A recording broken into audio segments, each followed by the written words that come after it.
तो भाई आप में से जो कोई भी रिक्वेस्ट करते कि फंडेड फ्राइडे के 1 स्टेप एंड 2 स्टेप के रूल्स के बारे में ना आप डिटेल में बताओ। वैसे तो आपको ऐसे एफएक्यूज में आपको सारी चीज़ें दिख जाएगा, लेकिन बहुत सारे बिगिनर्स हैं जो फंडेड फ्राइडे के ना प्रॉपर रूल्स के बारे में जानना चाहता है, तो उसी के कारण मैं ये वीडियो बना रहा हूँ। तो भाई जो फंडेड फ्राइडे का अकाउंट है ना, यहाँ पे आपको 200 के तक अप टू फंडिंग मिल जाता है एंड 90% ऑफ जो भी प्रॉफिट है यहाँ पे आपको स्प्लिट करा जाता है। एंड इसके अंदर जो आपको अकाउंट मिलता है ना, यहाँ पे सिर्फ आपको 1 step model and 2 step model ही मिलेगा। 1 स्टेप मॉडल के अंदर कुछ अलग रूल्स है एंड 2 स्टेप के अंदर भी ना कुछ अलग रूल्स है जो आपको फॉलो करना होगा यहाँ पे। अभी चलिए इसके जो ट्रेडिंग रूल्स है उसके बारे में बात करते हैं। तो यहाँ पे सबसे पहले 1 स्टेप की बात करते हैं। जब आप यहाँ पे 1 स्टेप का अकाउंट लेते हो, यहाँ पे जो ट्रेडिंग डे रिक्वायरमेंट है वो है 3 डेज। आपको मिनिमम यहाँ पे 3 डेज प्रॉफिटेबल रहना होगा, ठीक है। चाहे आप बहुत छोटा प्रॉफिट करें, लेकिन 3 दिन प्रॉफिट करना होगा। इनएक्टिविटी यानी कि आप अगर 30 डेज तक यहाँ पे इनएक्टिव रहता है तो आपका अकाउंट यहाँ पे टर्मिनेट हो जाएगा। देन लेवरेज आपको यहाँ पे दिया जाता है इंडाइसेस में 1:100, मेटल्स में 1:100, एनर्जीज में 1:60, क्रिप्टो में 1:20, फॉरेक्स में 1:100। प्रॉफिटेबल डेज में आपको ऑलरेडी बता दिया, आपको 0.1% ऑफ अकाउंट साइज आपको 3 दिन प्रॉफिटेबल रहना होगा, ठीक है। 0.1% से नीचे नहीं है, आपको 0.1% या उससे ज़्यादा प्रॉफिटेबल रहना होगा। यहाँ पे जो आपका प्रॉफिट टारगेट होगा, मान लो आप $5,000 का अकाउंट ले रहे हो, तो यहाँ पे आपका प्रॉफिट टारगेट होगा 10%, यानी कि $500 आपको यहाँ पे प्रॉफिट बनाना होगा। उसके बाद वीकेंड होल्ड ट्रेडिंग।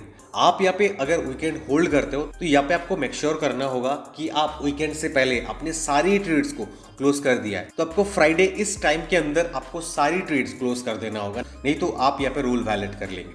ये तो हो गया जनरल रूल। अभी बात करते हैं ब्रीच रूल्स के बारे में, जिस रूल्स के कारण बहुत सारे ट्रेडर्स का अकाउंट टर्मिनेट हो जाता है। तो सबसे पहले यहाँ पे कौन सा रूल है कि अगर आप कोई पेयर में ट्रेड कर रहे हो तो सेम पेयर के अंदर सेम डायरेक्शन में आप 5 ट्रेड से ज्यादा एक साथ ओपन नहीं कर सकते। आपको यहाँ पे अलाउ करा जाता है मिनिमम 5।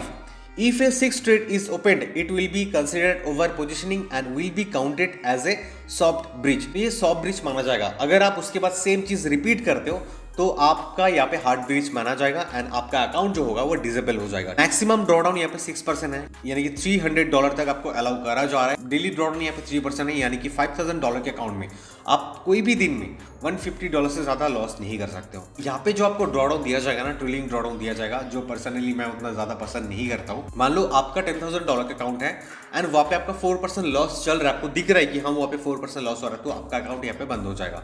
अगर आप यहाँ पे प्रॉफिट में भी रहते हो, देखिए यहाँ पे क्या बताया जा रहा है, if your equity reaches 11,000 during the day, it must not follow below 10,560, यानी कि 4% ऑफ 11,000। यहाँ पे पूरा नहीं करा हुआ है, लेकिन ऑलमोस्ट 4% से ज्यादा आप लॉस नहीं कर सकते हो। एंड यहाँ पे एक अमाउंट बताया गया है कि आपका जो भी अकाउंट साइज है, आपका जो भी इक्विटी है, वो यहाँ पे फॉल नहीं करना चाहिए, तो यहाँ पे आपका डेली ड्रॉडाउन हिट हो जाएगा। देन यहाँ पे बताया जा रहा है 8%, ठीक है। If your highest equity was $12,000, it must not fall below 11,040, यानी कि कितना होता है $12,000 ऑफ 8%। यहाँ पे और एक एग्जांपल करके आपको बताया गया। उसके बाद हम लोग आते हैं आफ्टर फेज 1। जब आप ये फेज 1 पास कर लेंगे, यहाँ पे बताया जा रहा है you can withdraw up to 80% of profit made. आप यहाँ पे जो भी प्रॉफिट बनाते हो वैसे आपको 80% ये दिया जाएगा एंड बाकी कंपनी रख लेंगे। मान लो आप यहाँ पे $2,000 प्रॉफिट बनाया, तो यहाँ पे आप सिर्फ $1,600 यहाँ पे विथड्रॉल कर सकते हो, $400 वो कंपनी ले लेगा।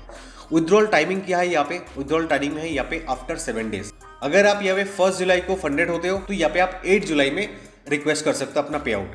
मिनिमम विथड्रॉल कितना है यहाँ पे? 5% ऑफ अकाउंट साइज। जो भी आपके यहाँ पे प्रॉफिट बनता है आपको मेक श्योर करना होगा पूरे अकाउंट साइज को 5% होना, नहीं तो आप एलिजिबल नहीं होंगे।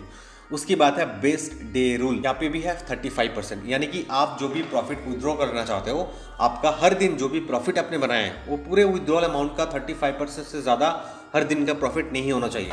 यानी कि अगर आपका टोटल प्रॉफिट $1,200 होता है एंड जिसे आप विथड्रॉ करना चाहते हो, उस टाइम पे आपको ये देखना होगा आपका जो बेस्ट डे है वो 35% से ज्यादा नहीं होना चाहिए। डे 1 में $200 बनाया, डे 2 में 400 बनाया, डे 3 में 600 बनाया, तो आपका यहाँ पे बेस्ट डे कौन सा है? $600। $600 होता है $1,200 का हाफ, यानी कि 35% से ज्यादा होता है, which is above the 35% limit. तो अगर आपको इस रूल को मीट करना है तो आपको कंटिन्यू और ट्रेड करना होगा एंड अपने टोटल प्रॉफिट को और इंक्रीज करना होगा। यानी कि यहाँ पे देखिए एग्जाम्पल दिया हुआ है, if your total profit grows to $1,715, यानी कि आपका टोटल प्रॉफिट 1200 से लेकर 1715 में आ गया, तो यहाँ पे जो आपका बेस्ट डे था $600, जिस दिन आपने सबसे ज्यादा प्रॉफिट बनाया था, वो यहाँ पे 35% एग्जैक्ट होता है, ठीक है।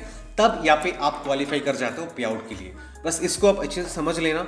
स्टॉप लॉस यहाँ पे बताया जा रहा है, enter a trade with A stop loss, if you miss it set is soon eight order execute with in 3 minute. यानी कि यहाँ पे स्टॉप लॉस रूल भी है। आप कोई भी ट्रेड यहाँ पे एग्जीक्यूट कर रहे हो विद इन 3 मिनट आपको यहाँ पे स्टॉप लॉस ऐड करना होगा, नहीं तो आप यहाँ पे रूल को वायलेट कर रहे हैं। और उसके बाद trade hold time, each trade must held for at least 30 seconds to be valid. Example, closing a trade in 20 second will not count. अगर आप 20 सेकंड में कोई ट्रेड क्लोज कर दे रहे हो तो वो ट्रेड को यहाँ पे काउंट नहीं करा जाएगा, आपको यहाँ पे मिनिमम 30 सेकंड तक होल्ड करना होगा। तो भाई अगर आप व्हाट्सएप का अकाउंट ले रहे हो भाई, ये आपको तो मेंटेन करना ही होगा। एंड अगर आप 2 स्टेप का अकाउंट लेते हो तो ये चीज सेम रहेगा एंड इनएक्टिविटी सेम रहेगा। लेवरेज यहाँ पे फॉरेक्स में 1:100, इंडाइसेस में 1:100, मेटल्स में 1:100, एनर्जीज में 1:60 एंड प्रॉफिटेबल डेज सेम है, जैसे कि 0.1% आपको 3 डेज प्रॉफिट करना होगा। फेज 1 में यहाँ पे 10% प्रॉफिट टारगेट होगा अगर आप $5,000 का अकाउंट लेते हो। फेज 2 में यहाँ पे आपको बनाना होगा $400, ठीक है, जहाँ पे 8% प्रॉफिट टारगेट होगा, आपको $400 बनाना होगा। वीकेंड होल्डिंग यहाँ पे सेम है। अगर यहाँ पे आप कोई ट्रेड ले रहे हो तो आपको वीकेंड से पहले आपको सारे ट्रेड्स को क्लोज कर देना होगा। यही कुछ रूल्स है जो आपको फंडेड फ्राइडे के अंदर मेंटेन करना होगा। अगर आप सोच कर कोई यहाँ से अकाउंट लेंगे तो आपको इस रूल को फॉलो करना होगा। एंड भाई जो कोई भी यहाँ से अकाउंट लेने के लिए सोच रहे हो ना, तो आप इस कोड को यूज कर लेना, जहाँ पे आपको 10% का डिस्काउंट मिल जाएगा, ठीक है। एंड फिलहाल ये डिस्काउंट लाइव है, शायद कुछ दिन तक रहेगा, चाहे तो आप इसे यूज कर सकते हैं। एंड भाई इस रूल्स के रिलेटेड कोई भी जगह पे आप कंफ्यूज हो रहे हो तो कॉमेंट जरूर करना। एंड आप लोग इंस्टाग्राम में जरूर ज्वाइन कर लेना, मैं कुछ ही दिनों में एक गिव अवे स्टार्ट करने वाला हूँ, तो जो कोई भी वहाँ पे पार्टिसिपेट करना चाहते हो तो भाई आप इंस्टाग्राम में जरूर ज्वाइन कर लेना, ठीक है। तो भाई आज के लिए इतना ही। एंड आप में से जो कोई भी हमारे चैनल पर फर्स्ट टाइम आ रहे हो, फर्स्ट टाइम वीडियो देख रहे हो, तो हमारे चैनल की बाकी सारे वीडियोस को एक बार चेक करो। देन अगर आपको पसंद आता है हमारे चैनल के वीडियोस, आप लोग हमारे चैनल के साथ जुड़ सकते हो सब्सक्राइब करके, ठीक है। तो चलिए भाई मिलते हैं नेक्स्ट वीडियो में, आज के लिए थैंक यू।